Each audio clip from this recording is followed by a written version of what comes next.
5 जुलाई 1687 में sir Isaac Newton ने अपने पेपर में ग्रेविटेशनल थ्योरी का डिस्कशन किया था।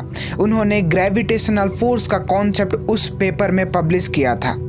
ठीक 228 ईयर्स लेटर सन 1915 में एल्बर्ट आइंस्टाइन ने अपने जनरल थ्योरी ऑफ रिलेटिविटी में एक ग्रेविटी का नया कॉन्सेप्ट डिस्कवर कर दिया था। एक ऐसा कॉन्सेप्ट जिसने क्लासिकल मैकेनिक्स के कॉन्सेप्ट को पीछे छोड़ दिया था।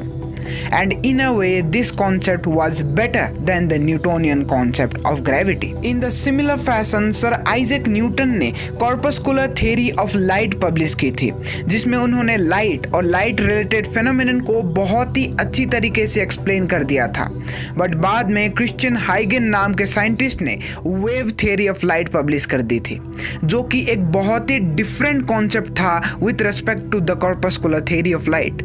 एंड इसके बाद में एल्बर्ट आइंस्टाइन ने फोटो इलेक्ट्रिक इफेक्ट को एक्सप्लेन करते हुए फोटोन थ्योरी ऑफ लाइट को एक्सप्लेन किया या फिर पार्टिकल थ्योरी ऑफ लाइट को एक्सप्लेन किया। सो इन अ वे ऐसा पोर्ट्रेट हो रहा है कि mister Albert Einstein is disproving the concept of sir Isaac Newton, but actually ऐसा नहीं है।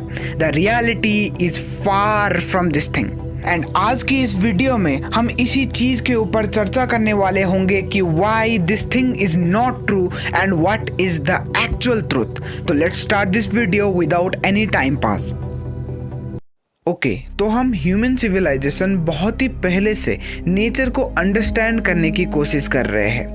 हम नेचर को अंडरस्टैंड स्टोन एज से कर रहे थे एंड आज तक हम नेचर को समझने की कोशिश करते हैं। एंड नेचर को समझते समझते हम उसमें से कुछ पैटर्न ढूंढने की कोशिश करते हैं। लाइक अगर हम एप्पल को ऊपर फेंकते हैं तो वो नीचे गिरेगा, अगर हम बॉल को ऊपर फेंकते हैं तो वो भी नीचे गिरेगा, अगर हम इंसान को भी ऊपर फेंकते हैं तो वो भी नीचे गिरेगा। एंड अगर हमें नेचर में कुछ पैटर्न जैसा मिल जाता है तो हम उसी के बेसिस पर एक थ्योरी बना देते हैं। लाइक जो भी चीज हम ऊपर फेंकते हैं वो नीचे गिरनी चाहिए, and that is considered as a theory. But जैसे जैसे हम नेचर को और ज्यादा अंडरस्टैंड करते हैं वैसे वैसे हमें कुछ नई चीजें पता लगती है। एंड कभी कभार तो ऐसी चीजें पता लगती है जो कि हमारी प्रीवियस थ्योरी को कॉन्ट्रास्ट कर रही हो, एकदम उसको डिस्प्रूव कर रही हो। अब जैसे चिड़िया का ही एग्जांपल ले लो। चिड़िया जब हवा में ऊपर उड़ती है तो वो तो वहाँ पर उड़ती ही रहती है, वो तो नीचे नहीं आती है। तो इसके बेसिस पर तो हमारा पहला वाला थ्योरी, जो भी चीज़ ऊपर जाती है वो नीचे आती है वाला थ्योरी, तो गलत हो गया। तो इसीलिए हमें उस थ्योरी को अब मॉडिफाई करना पड़ेगा, उस थ्योरी को अब हमें चेंज करना पड़ेगा और कुछ जनरल वे में हमें उस थ्योरी को एक्सपांड करना पड़ेगा। एंड यही सेम चीज हुआ एल्बर्ट आइंस्टाइन और सर आइजैक न्यूटन के साथ। सर आइजैक न्यूटन ने अपने ऑब्जर्वेशन और अपने थिंकिंग स्किल्स के बेसिस पर ग्रेविटी का थ्योरी मॉड्यूलेट किया। एंड उस वक्त वो थ्योरी नेचर में सब कुछ एक्सप्लेन कर रहा था, वो इवन सोलर सिस्टम के मॉडल तक को एक्सप्लेन कर रहा था। बट बाद में जैसे जैसे हम नेचर में और डीप में घुसते गए और डिटेल में जाते चले गए तो हमें कुछ ऐसी चीज पता चली जो कि ग्रेविटी का न्यूटन का थ्योरी एक्सप्लेन नहीं कर पाता था।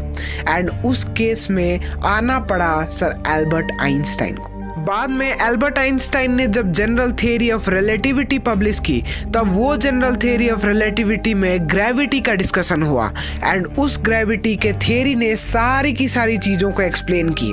उसने वो चीज़ें भी एक्सप्लेन की जो कि न्यूटन की थ्योरी एक्सप्लेन करती थी, एंड वो चीज़ें भी एक्सप्लेन की जो कि न्यूटन की थ्योरी एक्सप्लेन नहीं कर पाई थी। सर आइजैक न्यूटन के टाइम पर हम नेचर को इतना ज़्यादा अच्छी तरीके से समझते ही नहीं थे। In fact sir Isaac Newton was one of the person जिन्होंने हमें नेचर को अंडरस्टैंड करना सिखाया। एंड बाद में जब एल्बर्ट आइंस्टाइन के टाइम पर हमने नेचर को काफ़ी हद तक एक्सप्लोर कर लिया था, तब हमें कुछ नई बात पता चली एंड सर एल्बर्ट आइंस्टाइन को एक नई थ्योरी बनानी पड़ी जिसकी मदद से सारी की सारी चीज़ें जो कि न्यूटन की थ्योरी एक्सप्लेन नहीं कर पाती थी वो भी एक्सप्लेन हो जाए। एंड इन फ्यूचर हमें कुछ ऐसी चीज पता लग सकती है जो कि एल्बर्ट आइंस्टाइन की थ्योरी के खिलाफ हो या फिर उसको सेटिस्फाई ना करती हो, तो उस केस में हमें एक नई थ्योरी बनानी पड़ेगी जो कि सारी की सारी चीजों को एक्सप्लेन करती हो। तो ये कहना बिल्कुल ही गलत होगा कि एल्बर्ट आइंस्टाइन ने आइजैक न्यूटन को डिस्प्रूव किया है। इनफैक्ट आइजैक न्यूटन के थ्योरी आज भी उतना ही वैलिड है, उतना ही करेक्ट है, उतना ही एफिशिएंट है जितना कि पहले था। यार सर आइजैक न्यूटन ने 10-10, 12-12, 15-15 पेजेस के इंटीग्रेशन के थ्योरीज दी है एंड वो बिल्कुल सच होकर आई है। उन्होंने हर फील्ड पर अपना कंट्रीब्यूशन दिया है, चाहे वो थर्मल फिजिक्स हो, चाहे वो मैकेनिक्स हो, चाहे वो कोई भी ब्रांच हो। उनका कंट्रीब्यूशन बहुत ही ज्यादा इमेंस है यार। उनकी थ्योरी से आधी फिजिक्स हो जाती है यार, तो तुम सोच सकते हो कि कितने बड़े साइंटिस्ट है वो। So it is absolutely wrong to say that Isaac Newton's theory was disproved by Albert Einstein. तो अगर तुम लोगों को जानना है कि हाइजेनबर्ग अनसर्टेनिटी प्रिंसिपल को कैसे लोग गलत वे में अंडरस्टैंड करते हैं तो इस वाले वीडियो पर क्लिक करना। और अगर तुम लोगों को जानना है कि टाइम डायलेशन और ट्विन पैराडॉक्स को कैसे लोग मिस इंटरप्रेट करते हैं तो इस वाली वीडियो पर क्लिक करना। Thanks for watching this video.